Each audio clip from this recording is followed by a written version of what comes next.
So you better call Tyrone. Call me. Little Erica Badu to start things off. My name's Tyrone, and I'm doing my 4.1 video discussion. First, find, identify, and briefly discuss three common themes concerning Adlerian approaches to organizations. So, based off of the principles discussed in the Kolker presentation, I believe I said that right. I chose cooperation, shared accountability, and equality. Now, the reason I chose these is I actually had a sensing session at work today based on current events and a lot of the racial tension that's going on, a lot of the debates, discussions about next presidential candidates, and some events that had recently occurred at work to where a individual was hired over another individual, and then the individual who did not get the position was told to go work under the person who did get the position and train him in it. So that created a lot of controversy. First, with cooperation, it goes beyond workers, and it is the leaders and management must all work towards the same goals. Everyone must work to accomplish the overall mission and any submissions. An individual's mentality must grow beyond doing their job and become completing their piece of the puzzle. So it's not just, I'm going to do my part and I'm done. You have to ensure, I guess, that your piece fits properly. For each section completed, resources and workforce should be shifted to finish uncompleted tasks. It's a one team, one fight mentality, and despite being compromised, excuse me, despite being comprised of several different teams. So you may have this division. My workplace, I work at range control on a post, and we have a maintenance section, range tech section. We have an operations section and a supply section. So instead of four different sections, we need to conduct ourselves as one big unit, as one, as I said, range control. The other principle was shared accountability, to where each person must view all missions as their own.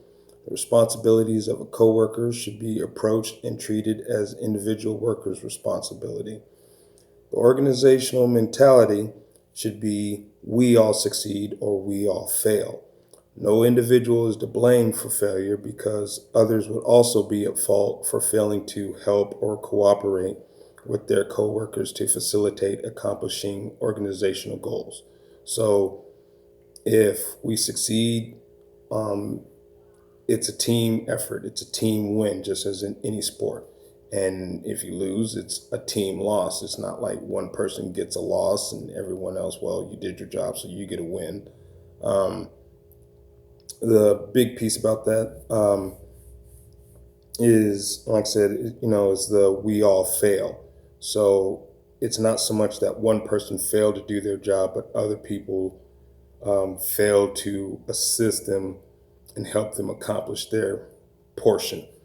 The third is equality.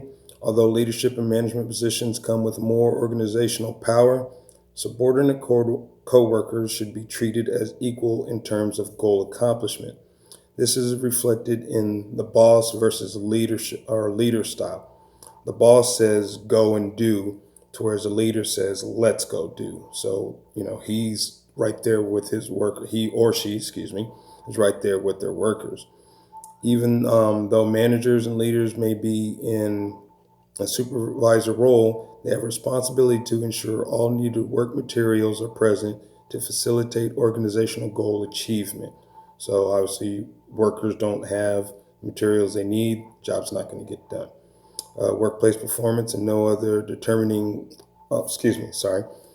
this also applies to opportunities of advancement and reward for all workers, which is based strictly on the individual's work performance and no other determining factors, not their gender, race, sexual orientation, their political or religious beliefs, especially political this time of year.